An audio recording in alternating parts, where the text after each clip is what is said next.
Good morning, Nigeria. It's Tuesday, the 9th of December, and the headlines are already sparking conversations across the political spectrum. I'm Manuel Apoido, and this is Daybreak Live, where issues of power, governance, and accountability take center stage. All right, I'm Samson Balogun. We begin this morning inside the corridors of power and culture. First Lady Remi Tinubu has told Osun State Governor Ademola Adeleke to stop singing and give your speech, a remark that has stirred debate, not just about style and substance, but about dignity, leadership, and expectation in public office. It raises wider questions. Should leaders be judged by presentation or performance? Is a line between personal expression and public responsibility? Well, shortly we will bring you Daybreak news, tracking the key political national developments shaping Nigeria today. Absolutely. And after that, we move to the newspapers. Reading beyond the bold headlines, analyst this morning is Victor Akile, a political scientist and public affairs analyst offering context, clarity, and political insight. And our big story today turns to the industrial space. Deployment or victimization. Engineers reject Dangote's new postings. At stake are labor rights, corporate authority, and questions of fairness within one of Africa's biggest industrial giants. Joining us is Sam Mwoko, deputy editor of the Nigerian Tribune, bringing perspective on labor relations, power dynamics, and what this standoff could mean for the wider workforce. So you sit back and enjoy that particular one. We'll wrap things up with Trend Watch, where the loudest conversations meet the hardest truth of the moment. It's Tuesday morning. The debates are active and the stakes are real. And this is Daybreak Live. So absolutely. Let's dive straight into the thick of things this morning. Very well. Good morning to you, Adam. Good morning to you. Good to be back here to, yes. So many things to really talk about today. A lot.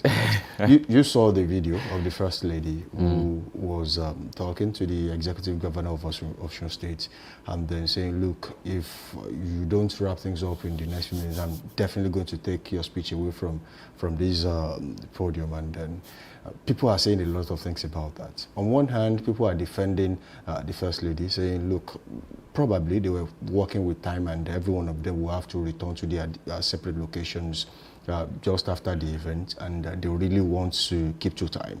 And on the other hand, people are talking about dignity, self-respect. They're talking about the office of the governor and what position does the First Lady hold in the country? Is it constitutional?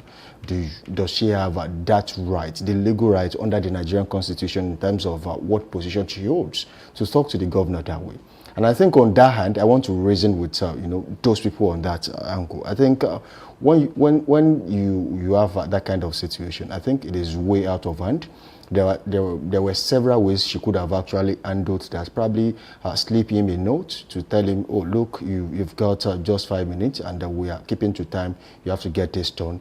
And also, just by going to her and say, look, we don't have too much time, but then you can just make it as snappy as possible. But one way or the other, people think that it was rude of her to talk to the governor that way. At the point, the governor was destabilized. He was torturing. He couldn't even get himself right. And it was so obvious that he was intimidated one way or the other while being there. I mean, this man is the governor of Osun State. That for me shouldn't have happened.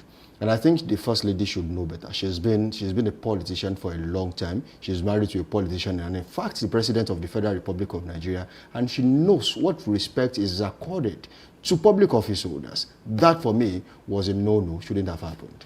First off, should we first check the video? I'm thinking we should. Well, maybe we should see the video and see exactly what happened there.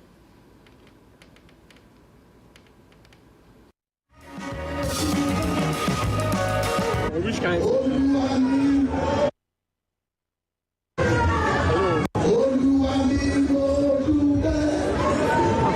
Which kind?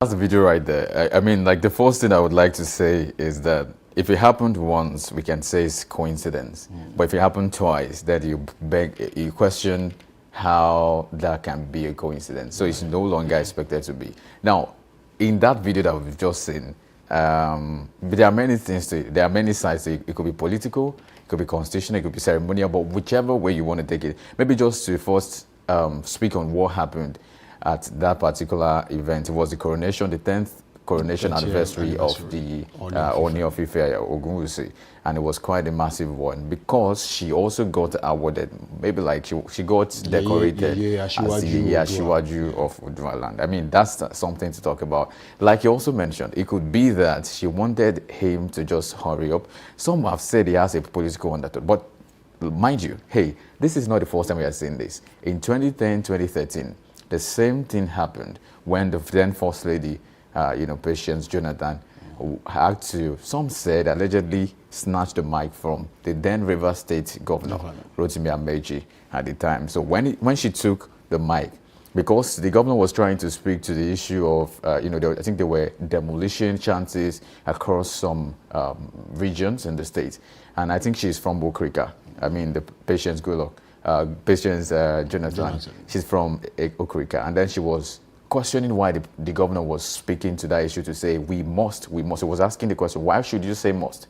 To the point that according to information and all of these things that we gathered, we got to know that the governor left the place and did not respond to her at the time. So this is not the first time. I'm just trying to bring out that perspective. So that's one. The other perspective I would like to bring on the table is that Ademola Adeleke was a one-time serving senator in the country, 2017 to 2019. That's once 2 years. Senator, always a senator. Absolutely. Remi Tinubu was also once a senator. In fact, he served for 12 years, 2011 to 2023, according to what we know. Now, they are both senators. So if we have to check when they served, we can say the governor, Ademola Adeleke, met her serving at the Senate. House, exactly. So I don't know if there's anything called seniority at the Senate level. There is. Okay, so if we come and bring that perspective to light to say that could have been a brother to sister kind of thing, like Egbon in the Senate House, my senior colleague in the sense. But see, once somebody is the governor, he's been elected into that office and he represents the state. Now, again,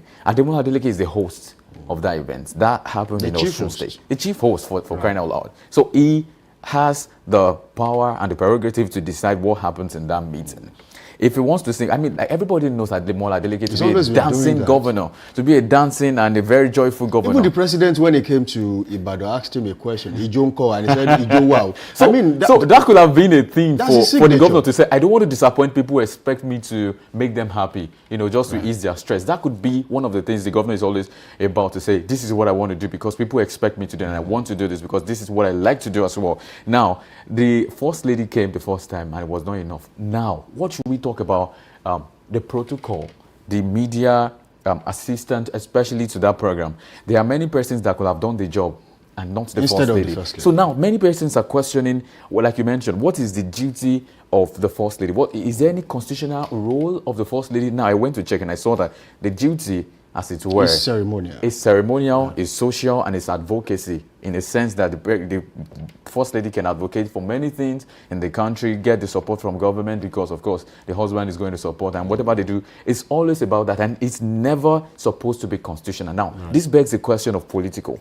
Could this be political? Now, there was an issue that Ademola Adeleke won at the Supreme Court, especially about the local government autonomy, how that he was requesting that they should not withhold that the local government, and then should send the local government allocations, and send it to the state governor and all of that, and blah, blah. I think he won recently. So that could have been a conversation as well that Remi Tinubu is quite abreast of, to say you took us to court and then you want. I'm not saying that's exactly the issue. I'm just striking the perspectives that could have, caused this whole issue, this fracas between them. So it could be political. And again, now this is one of the things people are saying.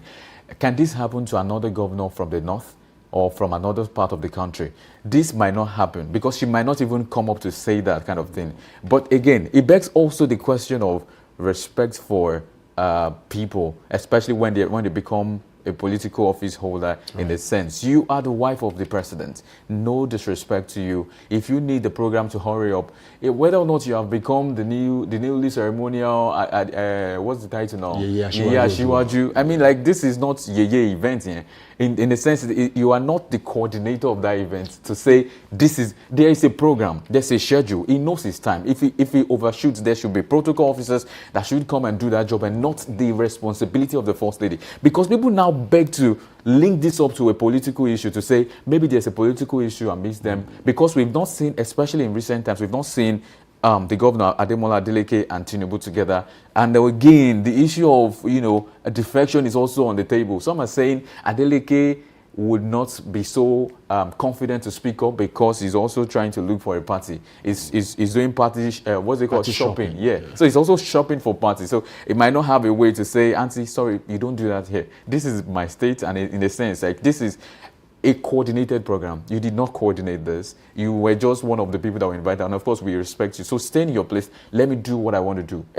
You could tell that when he started singing, some persons were already chanting along. They knew what he was going to bring to the table. It's used to that. That's why I'm saying, look, it's more or less like a disrespect to the people of Osun State. They know their governor. They know it's always been like that. He sings, he dances, and of course, makes them happy, whether they like it or not. At least, I'm not talking about governance. I'm just talking about his personality, his person. So it makes them happy. People would really want to use him for therapy. They would want to see him do his thing, and they were disenfranchised at that event. Now, I just want to quickly say this. Yes, when he started singing, the First Lady went there the first time. And by the second time, she was not having it. She was more or less like determined that this has to end. Someone has to take control, and you just have to face your speech and then read it and then leave the podium. Now, the point I'm trying to make now is that I think the organizers of the event didn't do too well enough.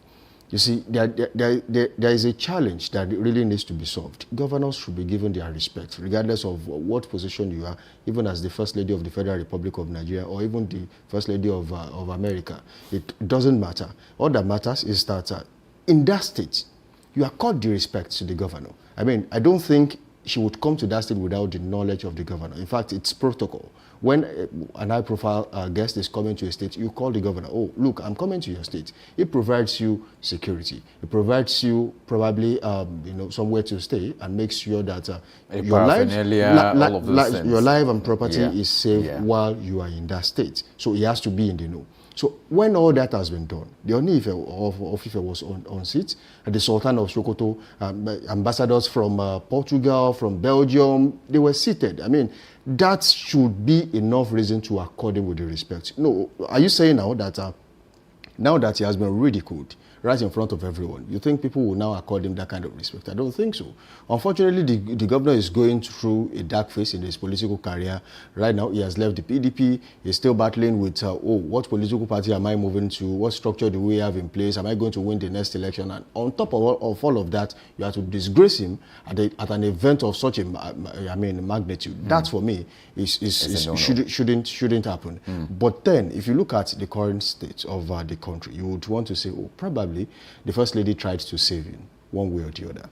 Sometimes when you are in that kind of situation and you talk too much, you might have an issue. There are things you say that you might not be able to retract. There are things you say that you might not be able to correct, even with your actions. So, one way or the other, if he said too much there, a lot would happen. I think that's exactly one of the points I tried to just allude to briefly. And that's the point that if it was true that he had won at the Supreme Court, especially recently, the song is singing. In fact, the judgment really has to do with both parties. Now, what he's saying is local government autonomy in Osun State has come to stay. I think that is how they are going to fight it out in other states too, including Oyo, maybe Zamfara, and any other place. So what now means, what the court's judgment says is that allocations will now go to the reinstated local government chairman. When Adeleke came on board, he sacked the APC local government chairman he met. He conducted another election, and then there has been back and forth as regards, who are the real local government chairman. At the point they went to more or less like they were fighting over a garage. They had to fight. Some people lost their lives, but then the court judgment has set it aside. Look, these are the people who are recognized as local government chairman. The allocation is coming to them. On one way or the other, the governor lost a little bit of ground in that place. That alone is enough reason for him to have issues going to the next election, because as a citizen governor, one of the tools you can use, all politics are local, one of the tools you would use to win an election will have to be at the local government level. Yeah. That is not available to him. Is a resource that is not available to him at this time, and is busy looking for ways to convince the people that, yes, I'm still the same Ademola Adeleke that you trusted with your votes in the last election, and I think I can do it again at this time. But this is way beyond, that statement was crystal clear when the First Lady wanted to take the paper. Mark Palemon, why do you say, I'm going to clear your table now, and then there will be nothing less for you to say. It's more or less like a period where the First Lady had to save him from saying too much. But then another thing is, it's a disrespect. There are better ways to go about it. Yeah, so while saving him, you could as well accord him some respect. Right. I think that's the conversation, the bigger conversation. But let me extend it a bit. One of the things you mentioned about the local government, if you check the song, the details of the song he was singing, that's why a lot of people are saying that it could be political, that she wasn't having it because she felt, why sing this kind of, what did you win? Why you so, what, that event was not for, it wasn't really a political event. It wasn't a party political event to say, when party politics is being played, we sing all sorts of songs and all that. She was asking the question, is songs really necessary at this time? Go straight to the point. But I'm still standing on the fact that I'm not sure that the responsibility of the president, the First Lady of the Federal Republic of Nigeria to do. If she wanted to pass that, she could have done it in a better way. There are so many people. I mean, on that same stage, they had MCs. I think about two of them. One in English, one in Yoruba. They had the protocol of the governor, who happens to be his media head, right there, who could have been the easiest way to communicate with the governor. Oh, His Excellency, we have been given just 5 minutes. I think we should move to the next thing on the agenda. And that will be the best way to do it. The fact that she's standing up again is even begging questions. Why? You are the First Lady, right? You are accorded respect. Sit in your position. You don't have to. If anybody's moving around while a person is giving a speech, it shows a sign of not decorum. Like, should we put it like someone that does not respect or does not accord decorum? To say, if a speech is going on, then you are moving about, you're disrupting, because people's eyes and all of that will be distracted. So you are distracting the event, and you are not, not just an ordinary person. That's the First Lady of the First Lady of the country. So automatically your presence catches the attention of so many people. So while walking about, people will say, oh, that's the First Lady, and then the attention is divided. But one way or the other, I think it was just an attempt to follow protocol, misinterpreted. Or maybe I just want to choose the right word to use. I think she overdid it. Yeah, like the approach was poor, but she could have actually done it in a better way. There were several ways to talk to the governor, and that one is definitely not it. I think some people, maybe just last thing now, some people are asking why Ademola Adeleke was not, angry about it, because he ought to be exasperated, especially because that would sting his ego. His wife is there, children are there, his subordinates, all of his council chambers, members, and all of those people are also there. I mean, so you don't want that to happen. I think I quite understand why it did not react. You see, it could be that he still has a lot at stake, and reacting at that point could mean that he loses everything and anything on that stage if it escalates beyond that. So for me, it's more or less like a way for him to dodge a bullet, and he did it successfully. Maybe going forward, there are several things that could have actually, even right now, nobody knows what has happened behind closed doors. Probably the First Lady had already called and said, look, whatever happened there, I'm really sorry. I was going to put you on the spot to ask you, would you advise the First Lady to apologize publicly? I think that's the best thing to do. That's the best thing to do. Yes. A public apology. You see, the problem we always have in the country is we think, oh, because you are the highest and mighty, the word sorry, as simple as it is, should not come out of your mouth. I think that is totally bad.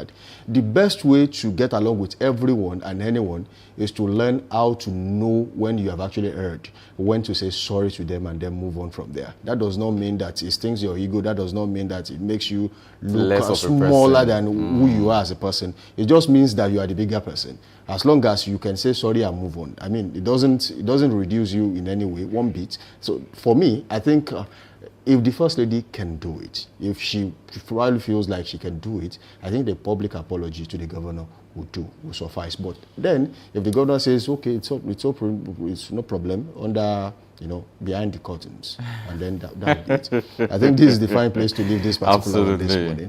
It is time for us to take weather report on this show, but do well to link up with us on all social media platforms, Facebook, Instagram, and TikTok at Dominion Broadcast, and on X, formerly Twitter, at Dominion Cast. You can also watch us live on our website, www.dominion.org.ng, dominion.org.ng. All right, do well to drop us a comment on our YouTube and Facebook channel at Dominion Broadcast. Now, let's take weather report on this show.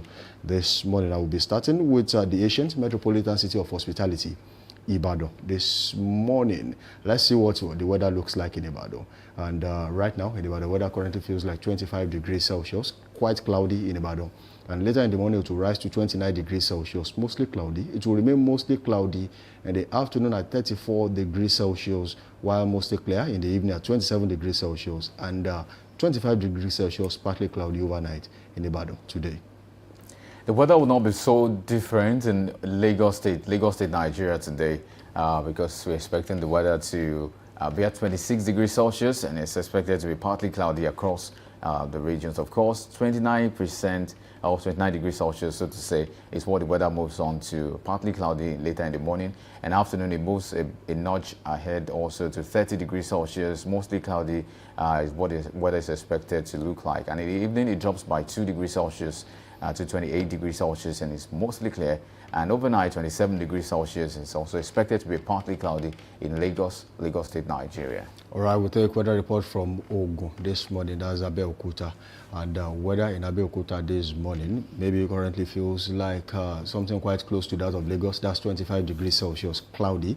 And later in the morning, it will rise just like Ibadan to 29 degrees Celsius, mostly cloudy. It will be partly cloudy in the afternoon at 34 degrees Celsius, while in the evening it will be mostly clear at 27 degrees Celsius and drop 2 notches lower to 25 degrees Celsius overnight, and partly cloudy right there in Abeokuta today.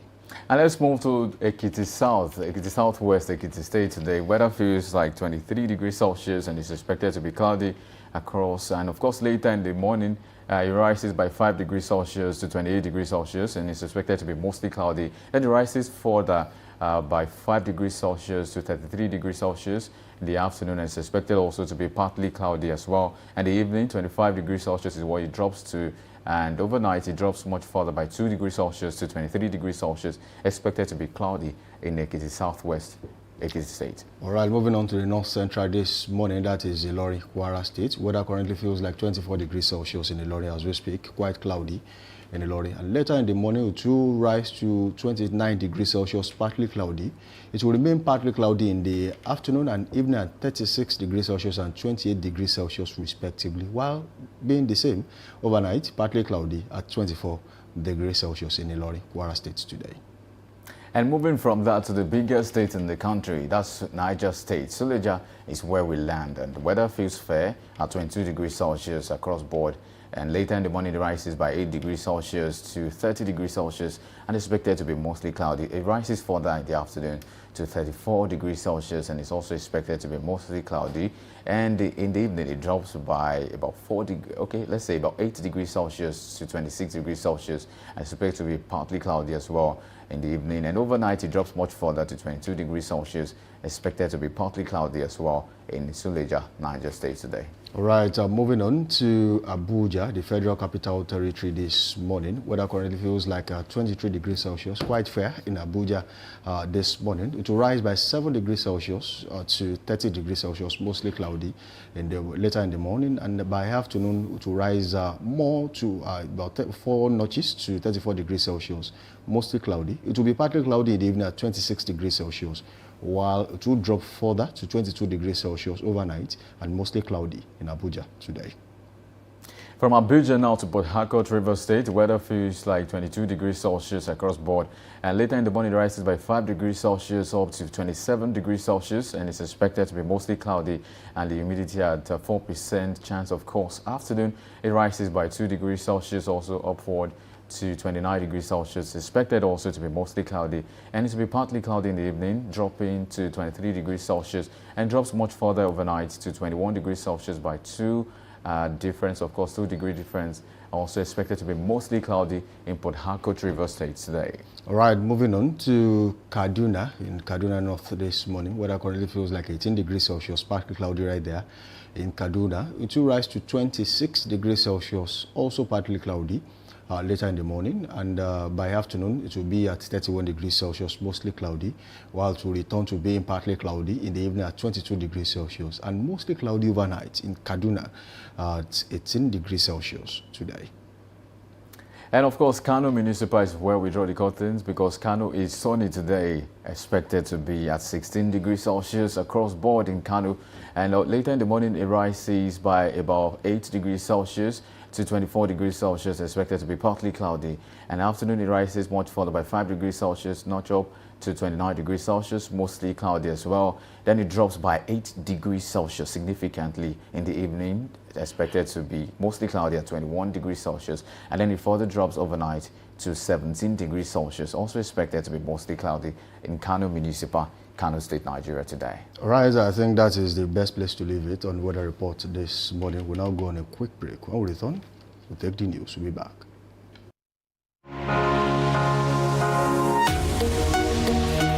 Live from the heart of the action. Welcome to the nerve center of Next Level Broadcasting.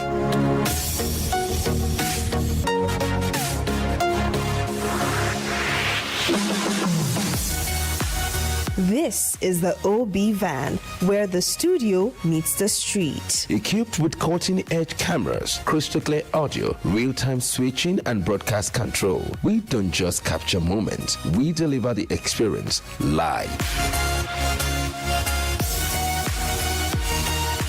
Anywhere, anytime, from stadiums to red carpets, breaking news to buzzing festivals, weddings, birthdays, and all sorts of ceremonies. We bring the world to your screen in real time. It's not just a van, it's a complete mobile production house, a command center, a broadcast beast. This is more than a broadcast. This is the OB van difference. Live, loud, limitless.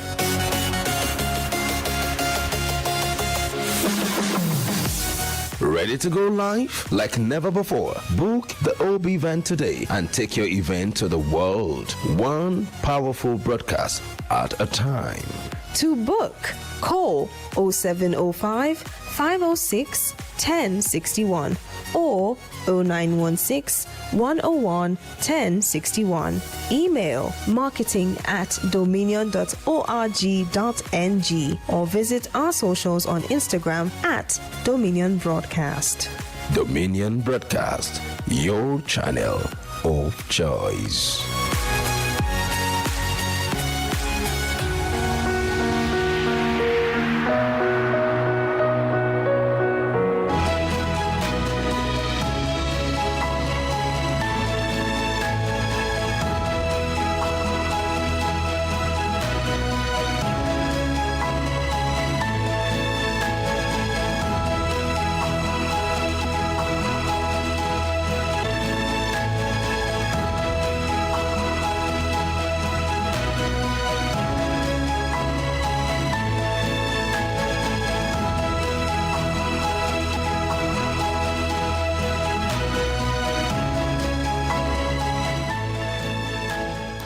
Hello and welcome to Daybreak News on Dominion Television. My name is Anuluakpo Idu. The federal government has reiterated its resolve to ensure the prompt prosecution of suspects linked to kidnapping, banditry, and terrorism across the country. According to the government, expedited trials will significantly help curb rising criminal activities and restore public confidence in the justice system. Attorney General of the Federation and Minister of Justice Prince Lateef Fagbemi, a senior advocate of Nigeria, made this known at the opening of the 2025/2026 legal year of the Court of Appeal in Abuja. Fagbemi said the government is prioritizing swift judicial processes over prolonged detentions or military confrontations. He noted that timely prosecution is crucial in cases involving mass casualty attacks, kidnap for ransom syndicates, extremist recruitment rings, and terror financing networks. The federal government has unveiled a 50 million naira Student Venture Capital Grant (SVCG) aimed at promoting innovation, research, excellence and entrepreneurship across Nigeria's tertiary institutions. The Minister of Education, Dr. Tunji Alausa, disclosed this while speaking at the official launch in Abuja, noting that the program represents a strategic national investment in young innovators. Alausa described the SVCG as more than a grant scheme, noting that it is designed to identify high-potential ideas from campuses and nurture a culture of creativity and enterprise among students. He said beneficiaries will receive up to 50 million naira in equity-free seed funding, alongside intensive incubation, expert mentorship, and access to networks and critical startup building tools. Moving on, the House of Representatives Committee on Public Accounts has scheduled December 15th for the Nigerian National Petroleum Company Limited (NNPCL) to appear and address alleged revenue leakages in the company.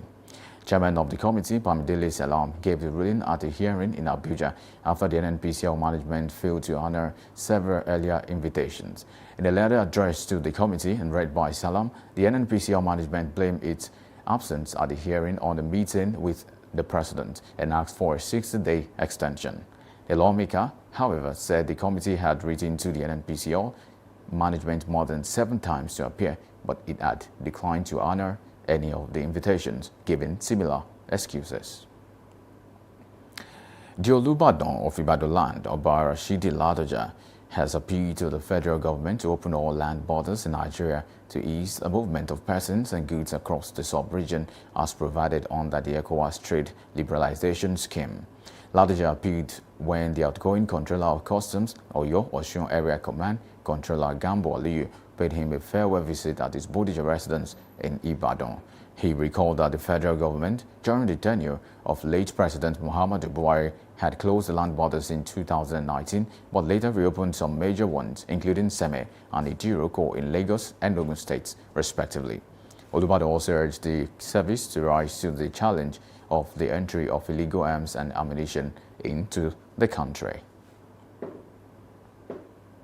Dominion Broadcast Group's 24-day Christmas fiesta is ongoing, and parents, children, students and teachers are already trooping into the station for an unforgettable experience. The management is inviting everyone to take part in the exciting lineup of activities scheduled throughout the event, all for just 3,000 naira only. Participants in the Christmas fiesta will enjoy the opportunity to meet their favorite on-air personalities, win amazing gifts and enjoy many other memorable and thrilling experiences. Away now from Oyo State, the Lagos State Security Trust Fund has announced the finalization of plans to reconstruct the remaining police stations destroyed during the 2020 EndSARS protests. Special advisor on social media to President Bola Tinubu, Olusegun Dada, shared this on a post on X. Executive Secretary of the Fund, Ayodeji Ogunson, announced during an interaction with newsmen at the LSSTF office in Alausa. The rebuilding effort is expected to address critical security gaps left in the aftermath of the 2020 unrest. The governor of Adamawa State, Amadu Fintiri, has declared a 24-hour curfew in Lamurde local government area following a fresh outbreak of communal violence. In a statement signed by the press secretary to the deputy governor, Hussaini Amangabdo, the governor instructed security agencies to swiftly deploy to affected areas to restore peace and maintain order. According to the statement, Fintiri directed security agencies to move to the areas threatened by the renewal communal clash to promptly restore peace and order. The government urged residents of Lamurde to remain calm and cooperate fully with security operatives as efforts are underway to prevent further escalation. And now in business, new data from the International Air Transport Association, IATA, showed that Nigeria generated $62 million from airline ticket taxes in 2024. The figure forms part of the $60.3 billion collected globally and the $1.97 billion rose across Africa within the same period. The data also comes amid a recent policy change in Nigeria's aviation sector. All international travel to and from the country now attracts an extra $11.5 security levy under the Advanced Passenger Information System, APIS. increasing the total security charge on each ticket to $31.5. The Nigerian Civil Aviation Authority (NCAA) explained that the APRS levy is applied at the point of ticket purchase for all passengers arriving in or departing from Nigeria, effective December 1st. And finally, in sports, the Nigeria Football Federation (NFF) has confirmed that the international friendly between the Super Eagles and the Pharaohs of Egypt will take place on Tuesday, 16th December. Nigeria and Egypt were earlier scheduled to clash on Sunday, 14th December. The decision by the World Football Governing Body (FIFA) that clubs can hold on to their players until Monday, 15th December, before they are released for the 2025 Africa Cup of Nations, necessitated the postponement. The game will be held at the Cairo International Stadium with kickoff at 8 p.m. Nigerian time. And that's about it on Daybreak News. You can visit our website on www.dominion.org.ng to watch us live and interact with us. You can also follow us across our social media platforms on Facebook, Instagram, TikTok, YouTube, and LinkedIn at Dominion Broadcast, and next at Dominion Cast. And that's Daybreak News. I am Anoluapo Edo. Thank you for watching.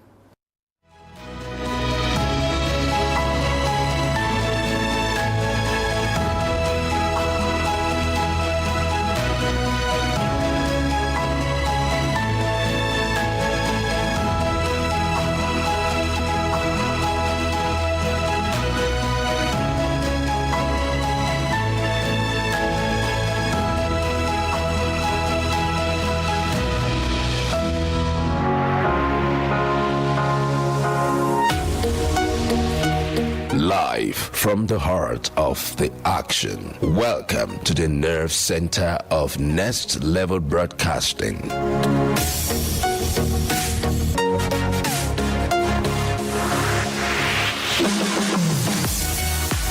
This is the OB van, where the studio meets the street. Equipped with cutting-edge cameras, crystal clear audio, real-time switching, and broadcast control, we don't just capture moments, we deliver the experience live. Anywhere, anytime, from stadiums to red carpets, breaking news to buzzing festivals, weddings, birthdays, and all sorts of ceremonies. We bring the world to your screen in real time. It's not just a van, it's a complete mobile production house, a command center, a broadcast beast. This is more than a broadcast. This is the OB van difference. Live, loud, limitless.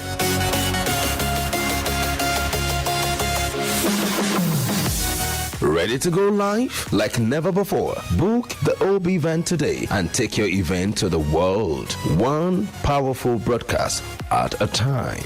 To book, call 0705 506 1061 or 0916 101 1061. Email marketing@dominion.org.ng or visit our socials on Instagram at Dominion Broadcast. Dominion Broadcast, your channel of choice.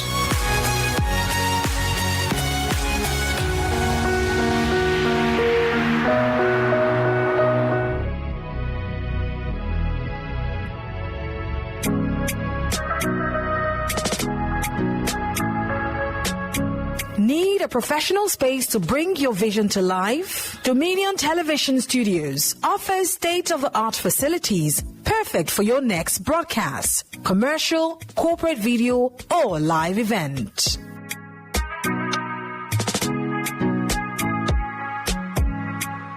With flexible rental options, cutting-edge equipment, and a supportive team, we provide the perfect environment for high-quality productions.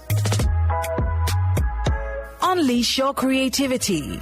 For bookings, email us at marketing@dominion.org.ng. Call us on 0705 506 1061 or 0916 101 1061. Check us out on Instagram, Facebook, LinkedIn, and TikTok at Dominion Broadcast and on X at Dominion Cast.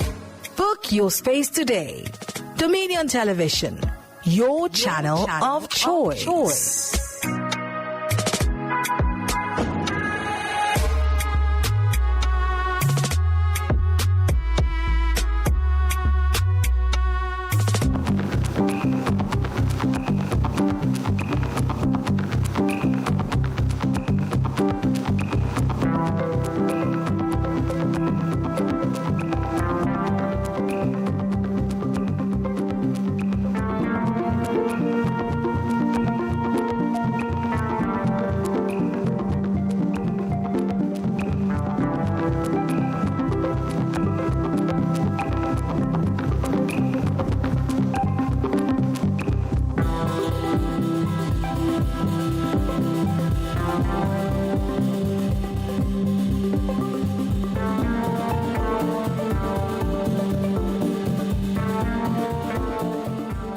And there's a special visit in Benue State as we speak, and you want to know the people who visited, the U.S. lawmakers, especially on the genocide, the Christian genocide claims. They have visited Benue State, and that's exactly one of the news we're tracking for you as we speak. And of course, this is the segment of the newspaper headlines and analysis where we check into the stories that are making the rounds across the country. So we pinpoint some of the stories, of course, on Daily Trust newspaper: genocide, U.S. lawmakers visit Benue. That's the big caption right there. Something to check out for what are they to do. We understand why they have come. What are they going to get from this? Are they going to get a confirmation to that effect or not? But whatever the case is, we'll keep our fingers crossed and see what becomes of this particular story. And we'll get you updated abreast of all of those information as we have them breaking on the newspaper. Now, moving on from that particular story to another big story, not a good one. 7 women protesters killed in Adamawa. I don't like to break these kind of stories, but again, hey, what do we have to say is what we have on the story, on the print. As that's what we are going to talk about today. We'll talk about other stories still trending and making the rounds across the nation. Now, I won't do this alone because I have someone who's going to help us unpack so many of the stories right this moment. I have with me Victor Akale. Thank you for joining us. Good morning to you, Victor, this morning. Good morning. Thank you for having me. Yeah, so let's get into the story, particularly the story of troops killing bandits, rescue victims in Sokoto. That's on Daily Trust newspaper. We'll merge this story and the Adamawa story. On Daily Trust newspaper, we have it on boldly written on the front page that troops kill bandits and rescue abductees in Sokoto. Of course, that's the big one. And the other one that is more like it is 7 women protesters also killed in Adamawa. That is also coming as a shock. We have some of these issues as security issues, and we are still tracking them. But we'll get into some of this analysis, and I think we should start now. So let me take it from the angle that troops are killing bandits and rescuing victims in Sokoto.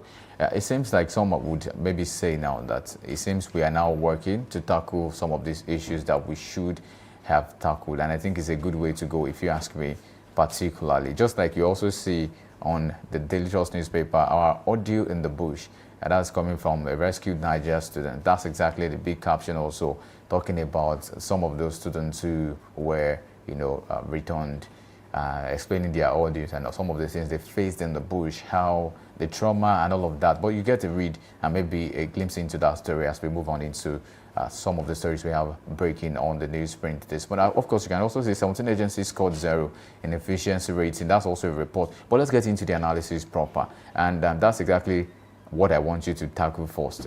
We understand now that U.S. lawmakers have visited Benue. So let me get a glimpse of what you think, Victor Akilai. What do you make of this? They've gone from there is Christian genocide in Nigeria. They've gone from questioning and having the U.S. congressional, meeting or whatever you can call a feast of reason around the whole issue to say what exactly is happening in Nigeria. They've invited some persons that are concerned to say, are you sure this thing exists? Are we not making a mistake? And from that particular issue, now they are taking a step further to say we are visiting Nigeria, and not just Nigeria, visiting the places that are concerned, that are affected. Because if you understand, if you follow this story, Benue has also been in the know, especially as to Christian genocide for a while now. So we've seen that issue. So it seems like they are not just speaking, they are not just talking, they are walking the talk. I mean, the U.S. lawmakers. What do you make of all of this? Let me get your coordinated view on this particular issue? Thank you. Good morning once again. Yeah. Good morning. So the world is seeing everything that is happening in Nigeria. The whole world is seeing there is Christian genocide. And government knows this. Now, shall I say they are denying that truth? I may not be able to say yes, but they are actually saying this to maybe reduce the tension on Nigerians. The governor of Benue State, the governor of Benue State said it sometimes ago that there was Christian genocide and there's Christian genocide. Some few governments have mentioned it openly that there is Christian genocide and is affecting their own states. So the internet doesn't forget. All these things are there. The whole world is seeing what is happening everywhere. The internet is helping the whole world to see everything. So I won't say the government is lying. I would only say they are trying to maybe ease the tension on Nigerians, which is a bit fair if you ask me on that. So, like I said yesterday, thank you USA for coming in and thank you for wanting to do this. I still strongly believe that we should allow them do their job, do what they wish to do, and then open a lot of secrets that we do not know, and then bring all these things to an end. It seems there's some sort of bilateral relations and intentional conversations going on, especially with the federal government, Nouri Badu, and international bodies. Yesterday was French President Macron. Before now, we've seen also maybe some U.S. lawmakers as well as congressmen having conversations. We've heard reports of having a kind of conversation between the federal government of Nigeria and then those international people. Now, we understand that this might not be a guns blazing kind of situation again, because now there's conversation, there's rapport, and then there's a lot of things they are building. But again, what do you expect from this particular meeting that they have come to Benue? I want to ask this question in this way to say, do you think there's still a chance to come guns blazing if they discovered that their claims of Christian genocide was ever true? Or do you expect that to be a reality, that it will still be a guns blazing kind of scenario? I don't think so, because of what use will the intervention will now be if it leads to that. I believe what they want to do is to ensure that the killings end, there's permanent solution, and let everybody have liberty. It's a secular nation, all right? So let everybody have the liberty, the freedom of their religion. Let's stop the killing, let's stop the insecurity. I think that is the only reason they are coming in. I'm asking this because what if all of that would mean that shortly after they leave, there's another case? After they leave? These are just like hypothetical situation, but we can also, maybe if they get to see that, yes, this number, the figures are too high to just look away.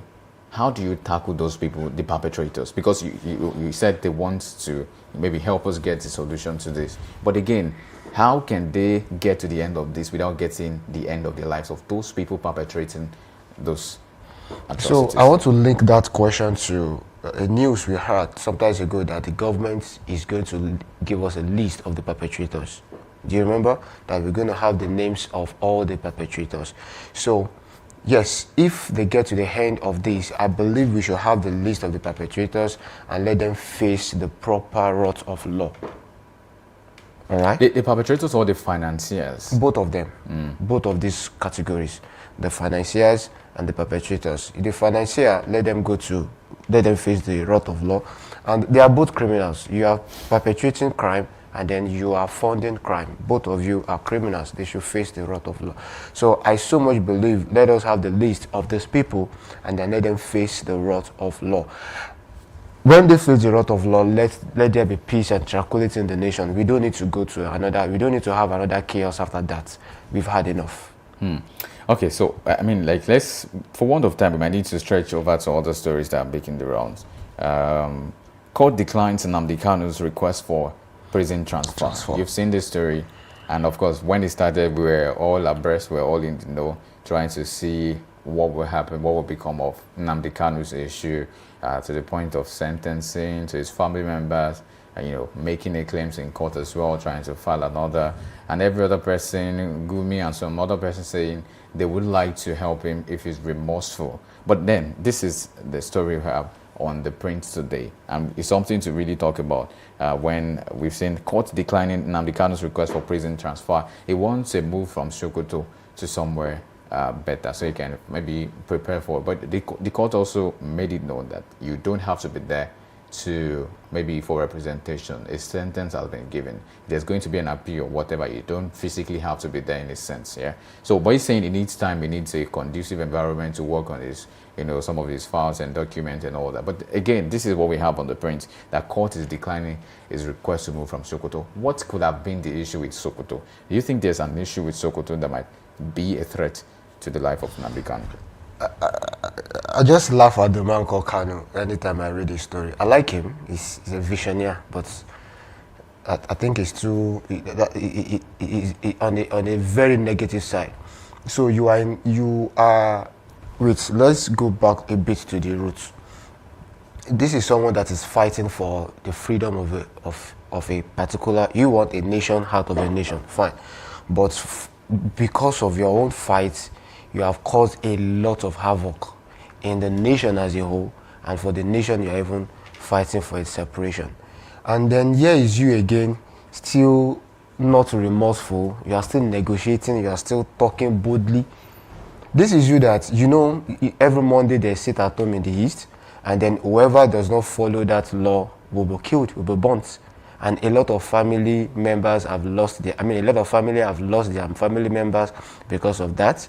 This is you who have put the nation into tension, and then you are in the prison, and you still have the boldness to talk as though you are a free man.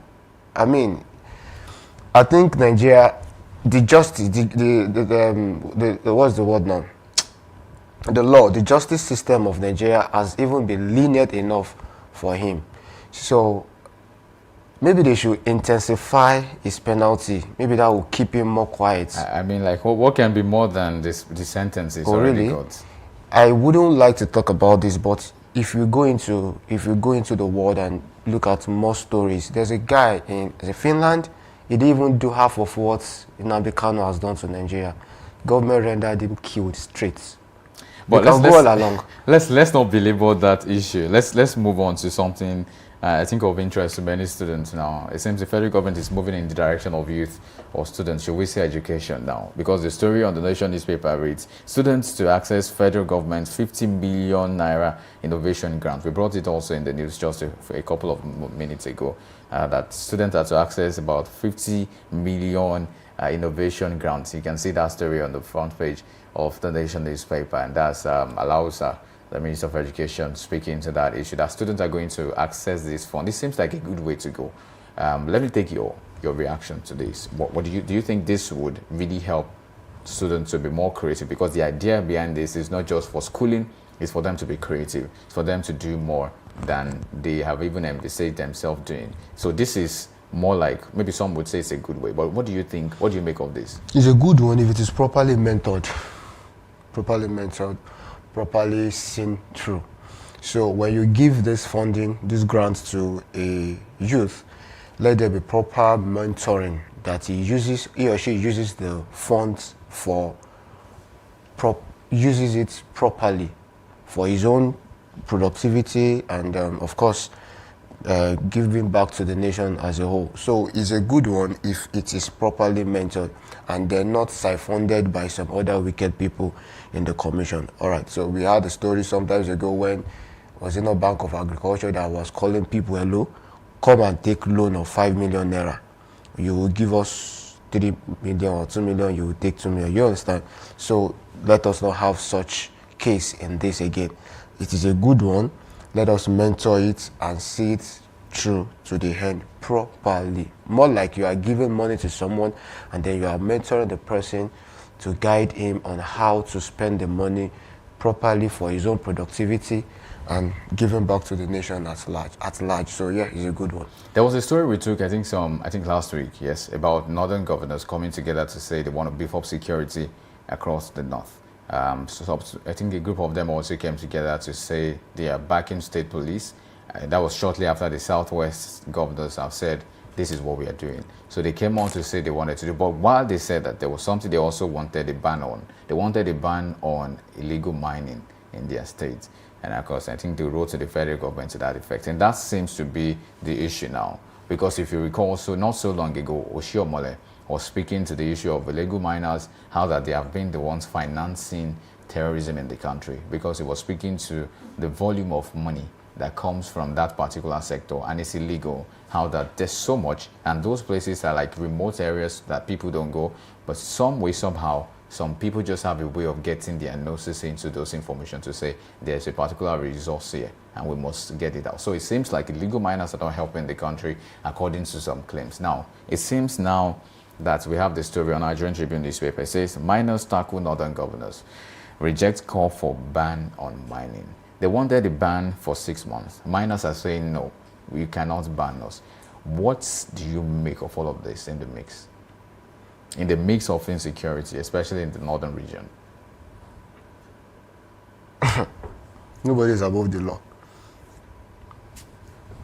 What effrontery do they even have to tackle government that they don't want to go and ban? What effrontery? That's to tell you that there are some backbones behind them, you know. But nobody's against the law. The law will stand. So government or the governors should keep at it. They must be banned. For every reason, they must be banned. It is illegal. It is invasion.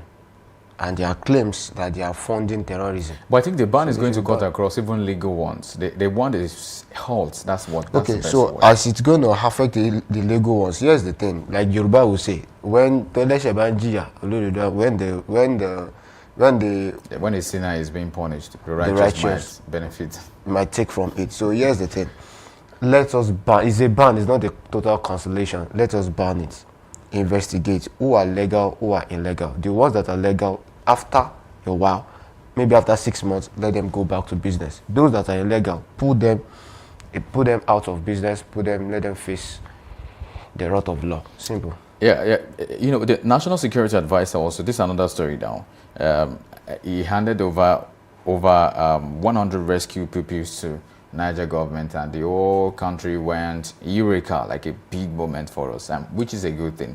You know, like I also mentioned the other time, U.S. Congressman Riley Moore is also saying that we are making progress, that it says that security talks with Nigeria is productive. And now Tinubu also gave an order recently that go get the girls. He said bring back the girls. All of this is happening at the time when another story is happening just right in our eyes. And that's the story of gunmen murdering pastor's wife and raise houses, vehicles in Anambra Church and kill 4 in another community. Did you see the story? Did you see the church in it? That's why I'm trying to make an emphasis. Because it seems some people just want an opera. Even while everything is settling down in a way, the dust is settling. Some don't want it to settle. And I know you would say that the government should go after them, you know, tooth and nail, fight them to the point of surrender. But again, what exactly, I want you to just put this together. What exactly is the issue of insecurity and why has it become so prominent in the country? Because there was a time Nigeria was not like this, not at this magnitude. But it seems we have deteriorated so much. But what exactly is sponsoring, bankrolling, influencing this whole insecurity in the country? Okay, so permit me to say this. Insecurity is a problem that a lot of nations of the world are facing, not only Nigeria. A lot of nations of the world are facing insecurity. So how does it affect our whole nation? Why is this getting too much for us? Okay, so as you and I are talking about it every day as a national issue that needs urgent solution, just like that are other nations also agitating that they want permanent solution in their own too. So it is not only peculiar to Nigeria. I think there are a lot of, I don't want to start mentioning it because of our time, there are a lot of nations also facing this insecurity issue. So back home now, why I said that is so that we don't feel we are the only nation across over 200 nations of the world that have problem or that has problem. No, a lot of nations also have problems. So why is this getting so much in Nigeria? Wow. We need to go back to history. We need to go back to history. All of these things have been. We just were not putting our minds to them. We were not seeing them as major issues. We were not seeing them as something that we needed to face then. So it grew into what we have today. So how can we settle it now? We go back to the roots to start settling. I've said it before, when the foundation be destroyed, what will the righteous do? The righteous can do one thing, go back to the foundation and remold. So this issue that we are having today, as the dust is going down in some places, is rising in other places because the roots have not been dealt with. So when they perpetuate evil in one part and we are likely receiving or likely getting success in that side, the perpetrators will go elsewhere to go and perpetrate another evil there. So what do we need to do? We go back to the roots and undo the perpetrators or the financiers, get them all, then we have peace. I mean, I wish we could have more time to talk about, because when you raise the issue of going back to the roots, some have also claimed that the roots would mean going back to the roots would mean restructuring and all that, but that's not the case as we have it now, because we have to go for one of time. Thank you very much for joining us, Victor Akinlayin. Thank you for having me. So it's a pleasure having you around. Now we move on to the big story with Samson, but you want to know what we want to talk about, you need to stay tuned. Don't go nowhere. After this break, we'll be back shortly.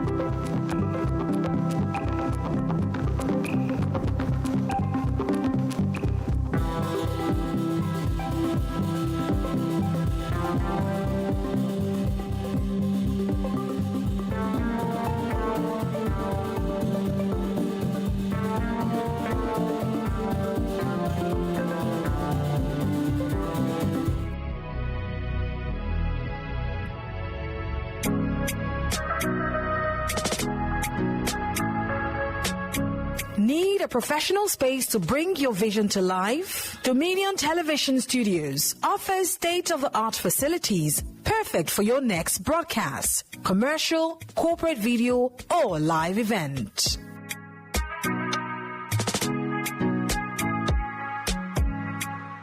With flexible rental options, cutting-edge equipment, and a supportive team, we provide the perfect environment for high-quality productions. Unleash your creativity. For bookings, email us at marketing@dominion.org.ng. Call us on 0705 506 1061 or 0916 101 1061. Check us out on Instagram, Facebook, LinkedIn, and TikTok at Dominion Broadcast, and on X at Dominion Cast. Book your space today. Dominion Television, your channel of choice.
Need a professional space to bring your vision to life? Dominion Television Studios offers state-of-the-art facilities perfect for your next broadcast, commercial, corporate video, or live event.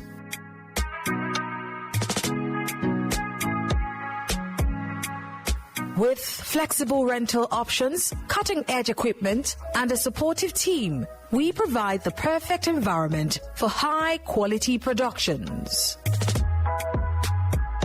Unleash your creativity. For bookings, email us at marketing@dominion.org.ng. Call us on 0705 506 1061 or 0916 101 1061. Check us out on Instagram, Facebook, LinkedIn, and TikTok at Dominion Broadcast and on X at Dominioncast. Book your space today. Dominion Television, your channel of choice.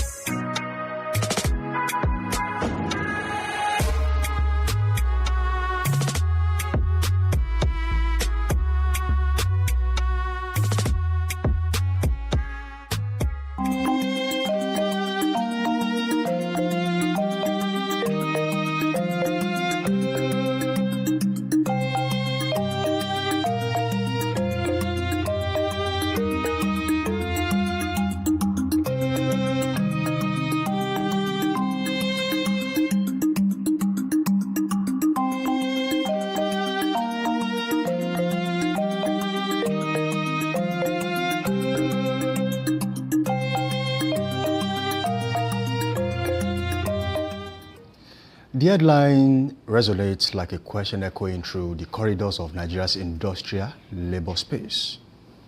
Redeployment or victimization.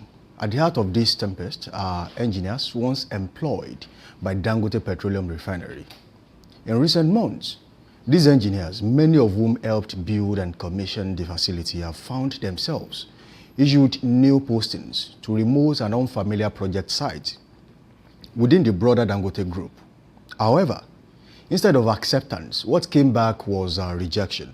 The objection is not only to the location or nature of the assignment, but to what they see as forced transfer masquerading as corporate reorganization. A move that they view as punitive, discriminatory, and possibly illegal.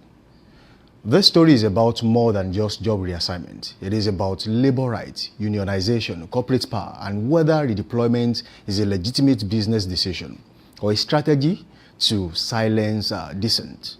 Samson Balogo is my name, and this is The Big Story on Dominion Television. The crisis began in September 2025 when engineers at the Dangote refinery, many reportedly members of or supporters of Pengasan, the Petroleum and Natural Gas Senior Staff Association of Nigeria. They were dismissed in what management described as a part of an internal reorganization, citing alleged sabotage and operational risk. Pengasan, however, accused the company of mass transfers aimed at weakening union presence, arguing that the sacking violated workers' constitutional right to association. And in response, the pressures including national attention, union backlash, and a threatened strike that disrupted operations. So the federal government mediated. The result is that a directive that the disengaged staff be redeployed to other units within Dangote Group with assurances that there would be no loss of pay. In October, letters titled Offer of Trainee Engagement under the umbrella of Dangote Projects Limited were issued to affected engineers, assigning them to a variety of roles: coal mine project in Benue, concrete road construction in Borno and Ebonyi, rice mills in Kebbi, Niger, and Sokoto, Zamfara, plus placements in sugar or cement subsidiaries. But many of the engineers refused the redeployment letters. Their reason? The letters often lacked verifiable addresses of where they were to report. Some of the states listed are widely regarded as a security compromised. For them, accepting such postings would amount to self-termination, a backdoor way to out staff without explicitly firing them. When they declined, the refinery responded not with a renewed negotiation, but with a wage freeze. October salaries were slashed. By November, pay was reportedly withheld entirely. So affected engineers and union leaders describe this as victimization, a clear punishment for exercising their rights and refusing to accept what they consider unsafe or unjust postings. On the other hand, Dangote management maintains that the exercise is standard redeployment under group operations, intended not as pure punishment, but as a reorganization to safeguard the refinery's integrity. They argue that ongoing sabotage and safety risks justified the overhaul, and that redeployment across the group is a business prerogative. What has followed is a tense stalemate.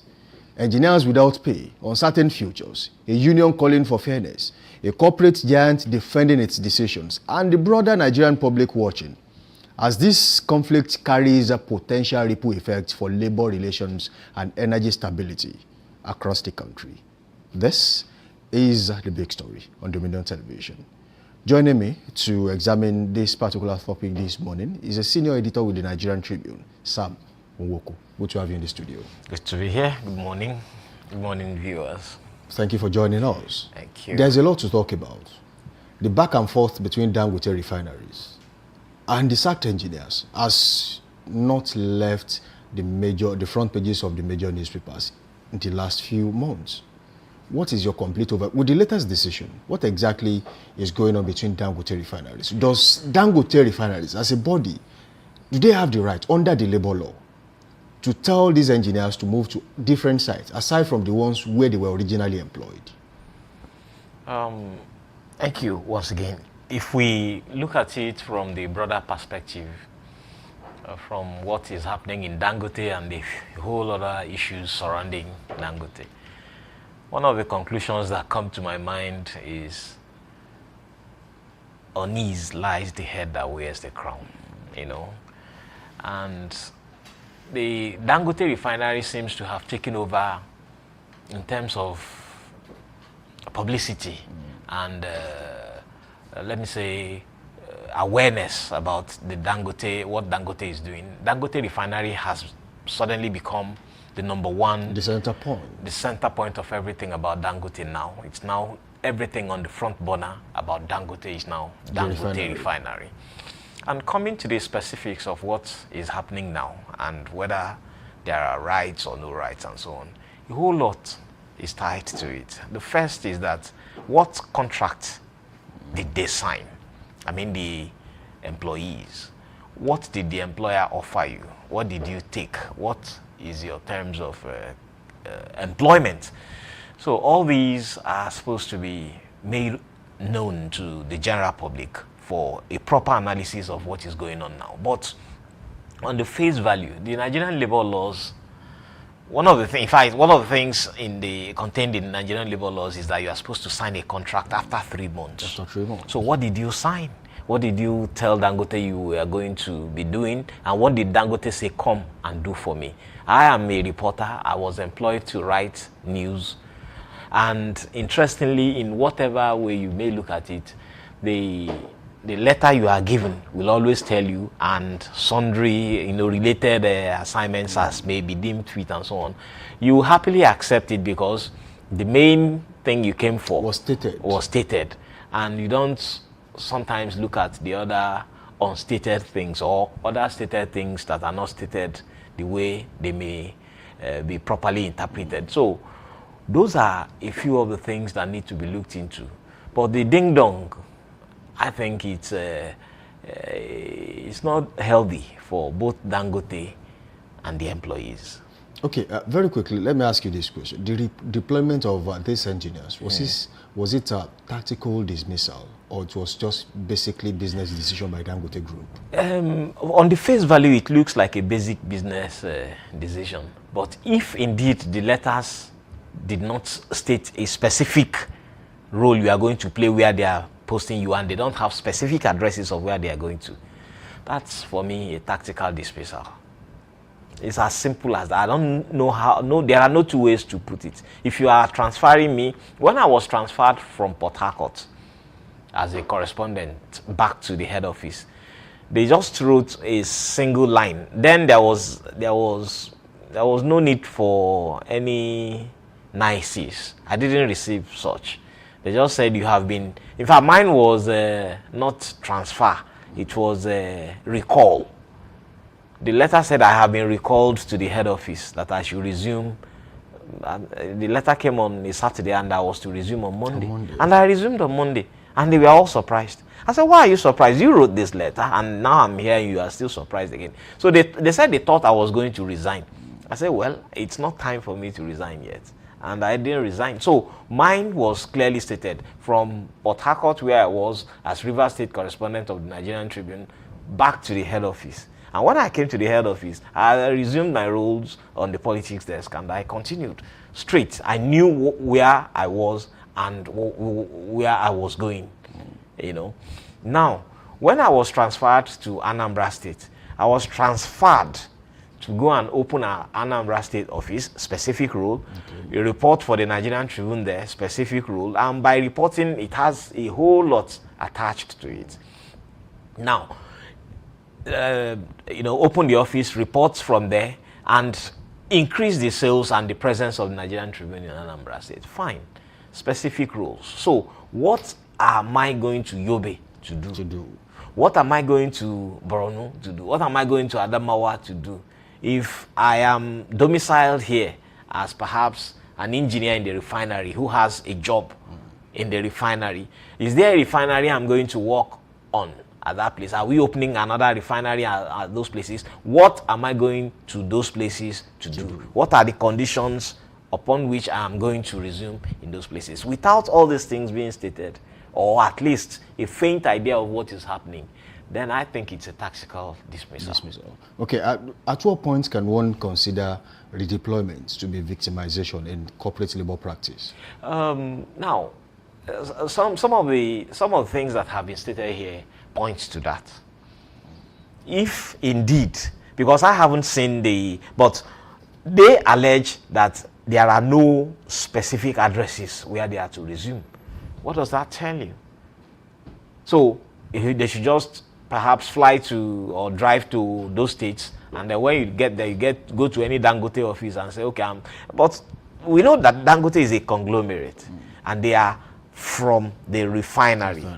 So which other engineering practice are they going to do in related field in a place like Borno, for instance? So it tells you that there is something beneath the entire gamut of redeployment, reassignment, corporate governance, and so on and so forth. So for me, if a letter like that comes, I mean, it's only normal that you just give a notice. And again, they did not say how they had to move. By that I mean, are they moving immediately? Well, on one of my own occasions, I was to move immediately. So there's no time to even prepare your family and say, hey, gentlemen, I've been transferred and I'm moving at so time. So you walk towards it and prepare yourself towards that. But some of them are just these like a military deployment. Even military deployment, they will tell you if you are going on a mission, they will tell you that you have to resume at so time. They'll give you a minimum of 48 to 72 hours to be able to prepare yourself and get yourself ready for some of these things. So a proper analysis of what the employees are saying will show that the employer is telling them to go. I was about to ask you this question about how unusual it is for engineers at a refinery to be transferred or redeployed to rice mills, coal mines. What similarity do they have? It's a very tricky case. You know, the similarities way beyond being an engineer. If you are an engineer and you are told to go to a rice mill from a refinery, you are being transferred from the kitchen to perhaps the burrow pit. They are very different. They are wide apart. Yes, your general knowledge of engineering would say, okay, you have done this, you have done that. But hey, the specifics, the practice, which from where you are lifted, makes it a world of difference. If someone studied mechanical engineering now, has an engineering degree registered by the Nigerian Society of Engineers, and is also registered by a current Council of Registration of Engineers in Nigeria, and now you are a mechanical engineer and someone brings a contract of a civil engineer to you, you will kindly advise the person to look for a civil engineer because that's not your field. So there is a difference. If you transfer a petroleum engineer or someone in a related field, a geologist, to a coal mine, and so on and so forth, to a rice mill, or to it's funny, you know. To me, it's you know, transfer them to such places, and when you do that, you now tell them to do what? You know, begin to learn how to mine coal.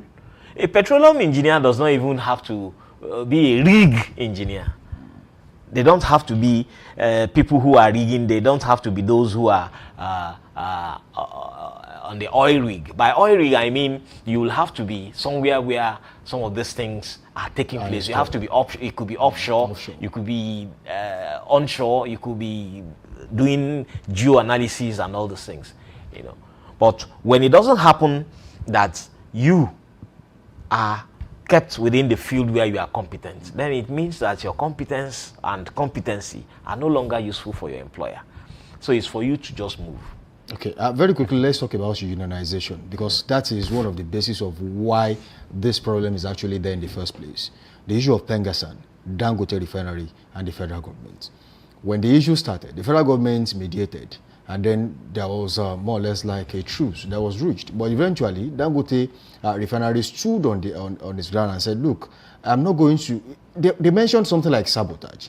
Do you think Dangote should retain engineers like that, who they know one way or the other that they were going to sabotage their efforts? As a wise employer, no.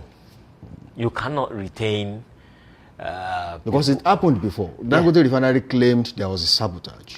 Yes, and it's still one of the issues on the table for Dangote. Now, in some other private establishments, because first we have to even establish, or rather remember that Dangote is a private establishment, and it has rules, in-house rules, guiding employees. I know some media houses where there is no union. So if you are going in there, you are going in there with your eyes open that I cannot be a union member. I cannot belong to any union in this media house. I cannot belong to a union in this place or in that place. So you are going into that place with your eyes open. But Pengasan, Nupeng, and all these petroleum unions have assumed a life of their own, and I think they are still flowing from those things they did during the military era, for which Nigerians fell in love with them, you know. But now that era is gone. We are now in a democracy, and in a democracy, it is not easy for you to just say it and then so it. I mean, you can't just give an order. There are processes. There are processes. And these processes are very important to the corporate governance of whatever organization to which you belong to. So if I am employing and I say, look, I don't want an involvement in this, it is going to be very difficult. Dangote accused Pengasan that, look, it is because of the dues they collect, the money they are after, and these people are sabotaging our investment. So if this is happening and it is affecting the production and the processes of the company, it is for the company to say, look, it is either I leave these people to continue like this or I ruin my business. So he has that decision to make. That said, the union also has a way through which it can help by giving guidance. But they don't seem to have come on any friendly level at all. They started all these things by telling us, because I remember that there were times they told us that there was too much sulfur in Dangote's products, and that the products were substandard and things like that. But Dangote has to, you know, you remember they put all these things to test and say, come, let's test the ones we are importing and the ones we are, you know. So that tells you that at the very basis, at the foundational level, there was no love lost. There was disequilibrium in their relationship. I don't want to say there was a clash. Now, it has got to a level where Dangote has been able to identify those where the problem is coming from, who are behind the problem, and say, okay, if this is what I'm going to, I don't mind paying you off so that I'll retain my business. Because this business, this investment we are talking about runs into tens of billions of dollars. Okay. So it is for the worker to decide to face his or her career. We used to have Nubifie, but many young people don't know Nubifie again. National Union of Banks, insurance companies, and financial institutions. Those things don't exist again. Banks used to go on strike, bank workers. But they don't have all these things again because they have to say, okay, this is a private thing, especially after the deregulation of the banking sector. Those unions died. So if they deregulate the petroleum industry and allow people to build more refineries, Nupeng and Pengasan are going to die.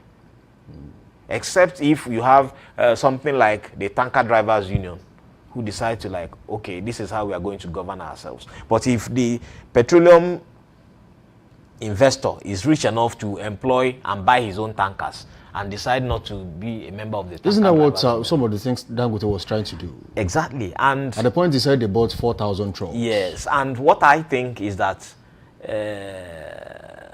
those unions are kicking because they are on their way out. This sector of our national economy has been deregulated, so they are foreseeing the end. The end. So they have to kick. And in kicking, the operators themselves have to find ways to fight back. To fight, not just fight back, you have to control the fighting while you still run your business. So this is a very tough battle. And I'm sure in a few months, maybe max 6 months, we are going to get ahead. Is Dangote's business being deliberately targeted? From the look of things, I would say yes. Because we've read a lot of materials that make it look like Dangote is not doing what he should do. Some are even saying that he is selling. In fact, there was a time his products were targeted.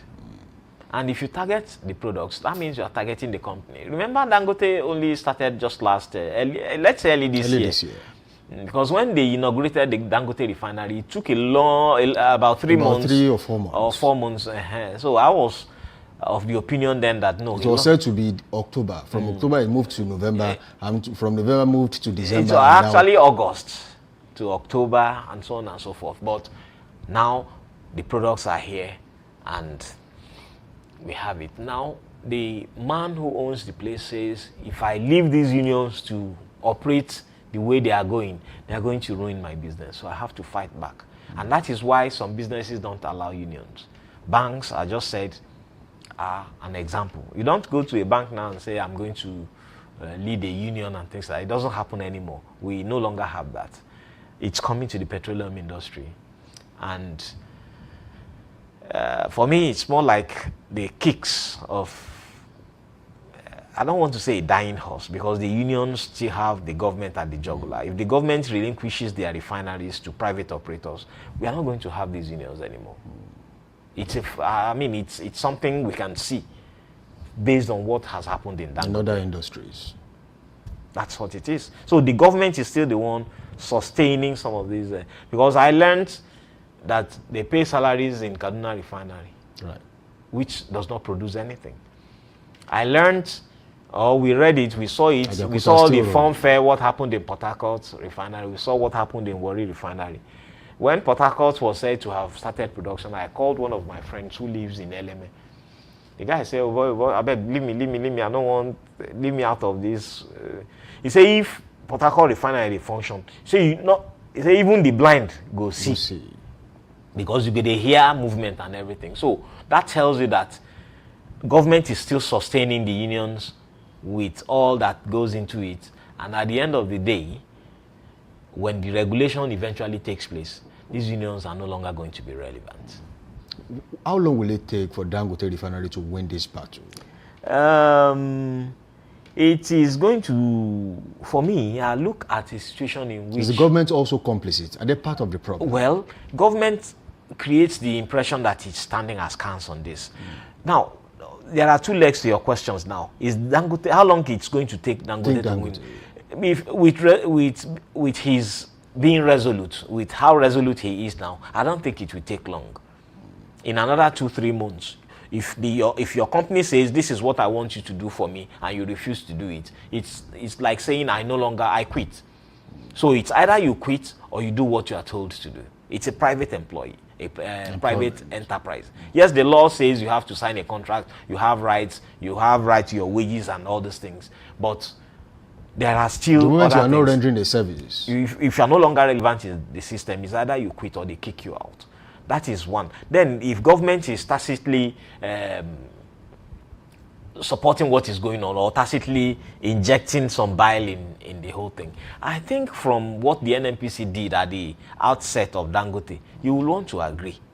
Because they told us that the NNPCL has become a private enterprise. But from all you could see, it is still held by the government. Tightly by the government.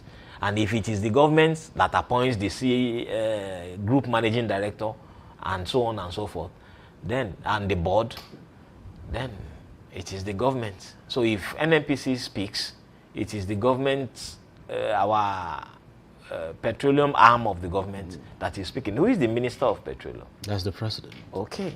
So that tells you what goes on in there. However, with what we see now as deregulation and what is happening, I am of the opinion that it may not take as long as we are looking at before these things come under proper control. Some are saying that they expect the federal government of Nigeria to be on the side of Dangote refinery because they have a stake in the refinery. But why are they not taking an open stand? It's tricky, you know. If government has a stake in the refinery, then you and I have a stake in the refinery also. What it means is that our money was invested in that refinery and we should make it work because it's already showing signs of helping the economy, you know. Now, there is this fear that has been held that it's going to become a very super monopoly and things like that. But again, what is government doing to tackle that? Is it by killing the baby, throwing away the baby with the bathwater? No. You have to find structural ways through which you can do these things. How? Allow other people to come into the business. That's on the one hand. On the other hand, your stake is huge in this business. Exert the powers you have on it. It is Dangote alone that speaks about this refinery. Nigerians are not saying this is our stake. This is how much the CBN invested in this on behalf of Nigeria. So if that is the case, then why are we wasting our money if we cannot check? It's just like being in a cooperative society. If you belong in a cooperative society and you don't attend meetings, you cannot ask questions when decisions are taken because you failed to play your role. So if we fail to play our role in helping Dangote to stabilize, we may not have the wherewithal to call Dangote to question when the time comes. Some have feared monopolization of the petroleum industry by Dangote refinery, just like some other industries. But then there are some other people who have invested. Even there are other modular refineries across the country that are functioning.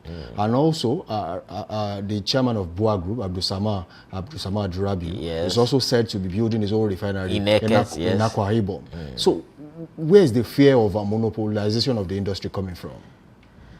Is this just an agenda against the Dangote? That's also part of the thinking. If the government allows this to happen, if the government allows forces to derail Dangote, then there will be fear of what is coming in Eket by BUA Group, and then more foreign investors may be wary of coming to the country to do business. Because as it is, the business environment, we are managing the business environment in terms of insecurity and a few other things. However, the steps the government is taking sometimes call to question their real intent in making Dangote refinery what it should be truly. But the overall thinking, Dangote is a private enterprise with government investment, which nobody talks about. We no longer even think about the fact that Nigeria invested billions of dollars in the refinery. You know, so it then means that we are we are more concerned about what certain individuals benefit rather than the greater good of the country, for which we think Dangote was supported by the government. So in that case, that brings us back to the area of controlled gray areas in the petroleum industry. Areas they don't, you hear so many things about the petroleum industry, but you can't understand. And this has to be looked into. We have to throw more light in these areas. We have to ask questions, and we have to get answers to those questions. They are very, very important. Now, does this dispute expose the gap when it comes to labor disputes and mediation in the country? Yeah, it does. In fact, in a very unique way, it is pointing us to the insincerity of the operators of the industry. It's a it's a very interesting atmosphere, what is going on there. You have a lot of agencies in the petroleum industry. What are those agencies doing? They don't have a refinery of their own. They don't have distribution networks. Now the NNPC has a competitor, and the competitor is competent, and yet it has a lot of what we call gbas on the street. So why will government not say, okay, two of you come together, lay your cards on the table, play the game according to the rule, so that we can move on for the sake of Nigerians? So where is the stake of Nigerians in all of this? If the NNPC is competent, then Dangote shouldn't have been a problem, because Dangote will now struggle to make sure that its competence, its productivity will be striving to achieve the level, attain the level of NNPC. But it is the other way around. It is the NNPC, which is a public corporation, which has been registered on the stock exchange, that is now struggling to meet up with Dangote. And when Dangote says, okay, my price is 8 naira, NNPC will say, yes, my price too is 8 naira. So they have relinquished their leadership, their experience, all the expertise to Dangote. So that tells you that there is something wrong in the administration of that industry. Okay, lastly, before we go, does this crisis have the potential to spark what you will call a wider labor showdown in the petroleum industry in the future? It may not, because for me, I want to see, or rather, I am seeing an end to a whole lot of things that concern unionism in the petroleum industry. And when look, I remember when firms like Mobil,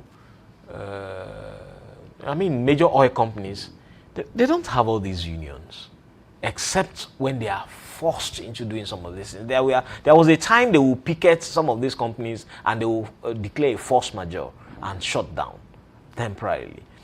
But it doesn't go far, because the people who have formed these unions, they have the backing of the government in a way.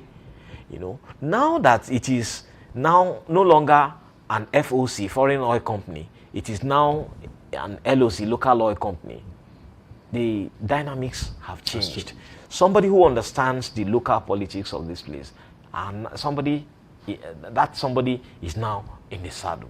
And again, the NNPC, which was a public enterprise, is now a private, a limited liability company.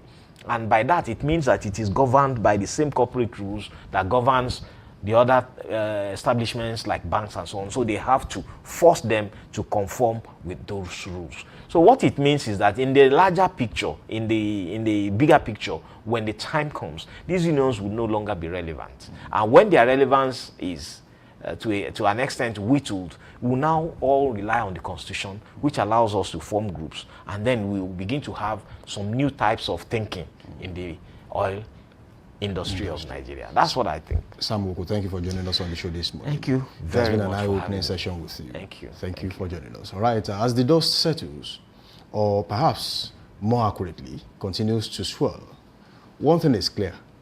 This is more than a personal rearrangement. It is a test of corporate responsibility, union strength, and labor rights under pressure.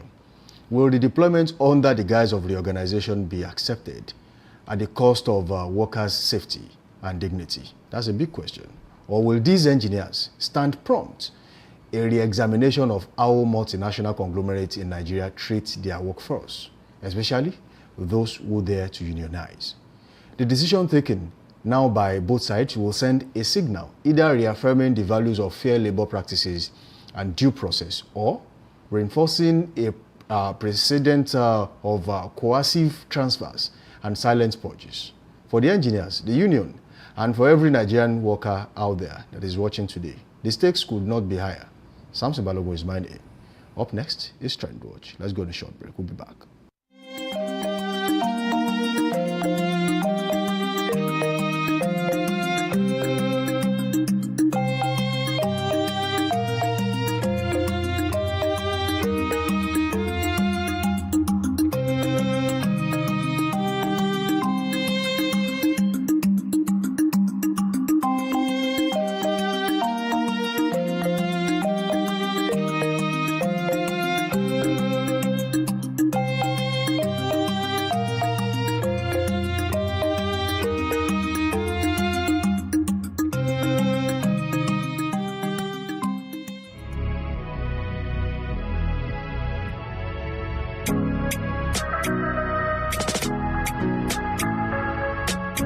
Need a professional space to bring your vision to life? Dominion Television Studios offers state-of-the-art facilities perfect for your next broadcast, commercial, corporate video, or live event.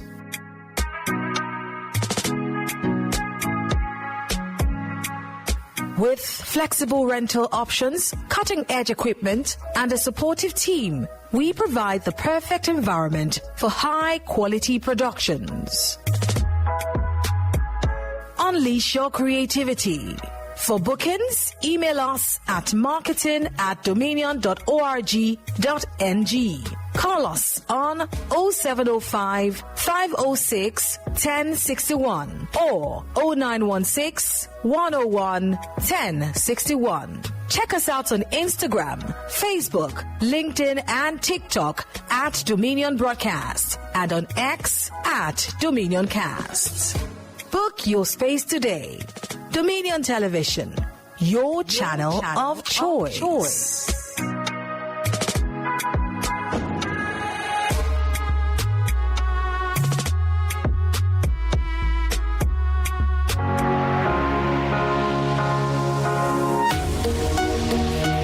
Live from the heart of the action. Welcome to the nerve center of Next Level Broadcasting.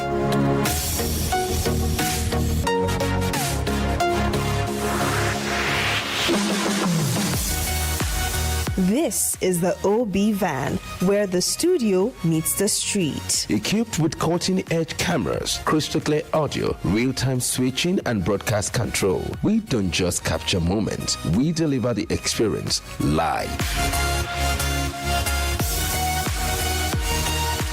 Anywhere, anytime, from stadiums to red carpets, breaking news to buzzing festivals, weddings, birthdays, and all sorts of ceremonies. We bring the world to your screen in real time. It's not just a van, it's a complete mobile production house, a command center, a broadcast beast. This is more than a broadcast. This is the OB van difference.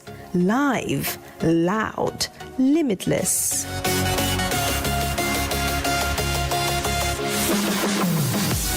Ready to go live? Like never before. Book the OB van today and take your event to the world. One powerful broadcast at a time.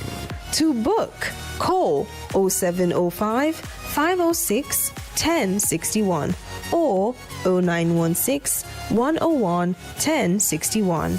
Email marketing@dominion.org.ng or visit our socials on Instagram at Dominion Broadcast. Dominion Broadcast, your channel of choice. All right, welcome back from that short break. The show is still Daybreak Live right here on Dominion Television, your channel of choice, where inspiration meets entertainment. Now it's time for Trend Watch this morning, where we check what's buzzing and check the pulse of the nation.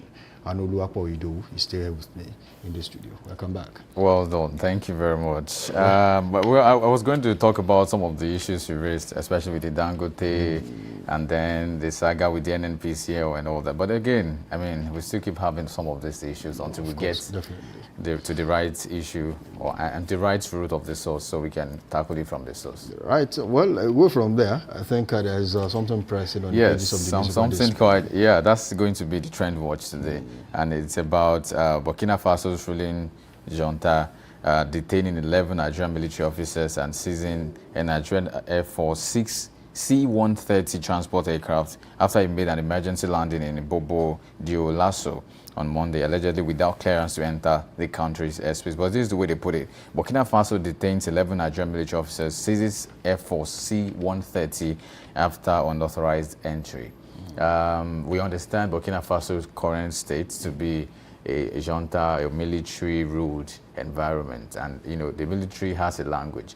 It sees everything as a threat because everything unauthorized, everything on, especially if you have not made a prior conversation to say there's going to be this movement, we're coming around, we're doing this. So everything is more like a threat for them because they are on alert. Because any other persons might be coming into the country to infiltrate the system, which is one of the reasons the military would not take this for, they would not take this for a sham or for a parade, for a charade or a play. They would take it so seriously, which was why they detained 11, I think 2 crew members and 11 military officers were detained for this singular issue. But again, I think it begs the question of why were they there in the first place? Because I think it was addressed as emergency landing. They had an issue mid-flight and they needed to land somewhere, and Burkina Faso was just the nearest place, and they landed. Though what actually happened shouldn't have been an issue if there was proper communication. And even if there was proper communication, Nigeria is a country where I think as of now, diplomatically, they have a strained relationship with countries like Burkina Faso, like Niger Republic, and some other countries like that, even Gabon, because of what is currently going on there. Nigeria is a strong advocate for what you will call democratic governance as it stands.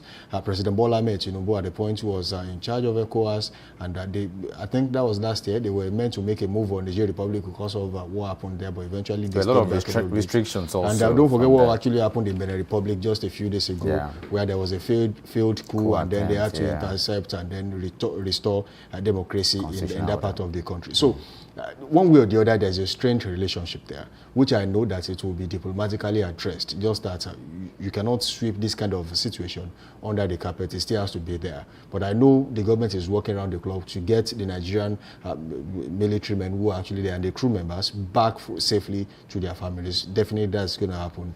It's just about how diplomatic they can actually get that done as soon as possible. Well, let's stretch it a bit further now. You've highlighted some of the issues currently ongoing in some of these states. How that Nigeria is a big part of ECOWAS, but the bloc's response to junta, to military usurping, if so to say, is negative. The country, Nigeria, does not support in any sense military takeover in any country in Africa. So it's one of the things the country is agitating against, right? So, I mean, so if we put that on the table to say, could it be that the Burkina Faso military rule government, or whatever you want to call them, are saying that this is an attempt to infiltrate our system? Maybe this is an attempt to, but because one of the things they mentioned was that after now, subsequently, any other attempt to do this would be met with force. In fact, maybe they didn't put it out expressly, but we know what they're saying. So when the military says it's going to use force,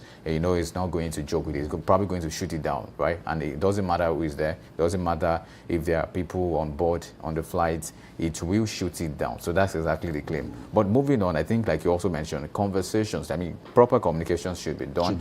And before you also take off, especially with jets and all of these things, you should be sure that it will take you to where you're going and not have a crowd. Because I know it's possible that sometimes you don't have all of that in the mix to say you have control over the whole issue. But sometimes you can do some things right, and before it gets beat us. All right, let's take one or two comments before we leave the show this morning. I think Kingsley Dan Patrick says, can we just send our Air Force and a battalion of 2 of our elite military ground forces to go and retrieve them sharp as we settled Beneku plot in less than 5 hours? That's a very big one right there. I think the use of force might not be necessary. Okay. Judge Hector also says, Father Lord, in them heavens above, bandits don't go fly C-130 plane after Burkina Faso thinking Sinabon, no. Well, Calvin Webb 3 says, I think they will release them. We have a good relationship with Burkina Faso. Well, I don't think that is the case right now. But that would be the silent place we leave it on the show. This one, we simply have to go. Our time is fast spent on the show. Thank you for being a part of the show so far. Do well to link up with us on all social media platforms, Facebook, Instagram, TikTok, at Dominion Broadcast, and on X, formerly Twitter, at Dominion Cast. Watch us live on our YouTube and Facebook channels and drop a comment. We'll definitely take them. Well, until tomorrow that we shall be meeting again on this show, Daybreak Live, same host, same station, and definitely same time, 7 a.m. to 9 a.m. I say keep being good out there, keep being safe. Samson Balogun is my name. Bye for now. And I would say on that note, respect everyone, regardless of race, title, class, profile, and all whatnot. My name is Arnold Wapoido. Thank you very much for joining us. Enjoy the rest of the day, and bye for now.